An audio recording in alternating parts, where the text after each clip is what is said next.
मुख्यमंत्री बळीराजा मोफत वीज योजनेअंतर्गत 7.5 हॉर्स पॉवर पर्यंतच्या कृषी ग्राहकांना वीज बिलामध्ये 100% सवलतीच्या अनुषंगाने योजनेच्या अंमलबजावणीपासून तर फेब्रुवारी 2026 पर्यंत 32,756 कोटी रुपये वितरित केले आहेत आणि सन 2026-27 मध्येही ही योजना सुरूच राहणार आहे आणि त्याकरता 20,000 कोटी रुपये एवढा निधी आरक्षित करण्यात आलेला आहे।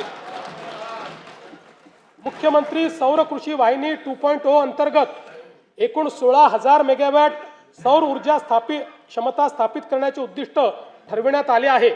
त्यामुळे राज्यातील 100% कृषी पंप ग्राहकांना दिवसा वीज पुरवठा करण्याचा उद्देश साध्य होणार आहे। या योजनेअंतर्गत आतापर्यंत 3,449 मेगावॅट क्षमता कार्यान्वित झाली असून डिसेंबर 26 पर्यंत सुमारे 10,000 मेगावॅट अतिरिक्त क्षमता ही निर्माण होणार आहे। प्रधानमंत्री कुसुम घटक ब योजनेअंतर्गत मागेल त्याला सौर कृषी पंप योजनेअंतर्गत एकूण 6,63,324 सौर कृषी पंप स्थापित करण्यात आले आहेत।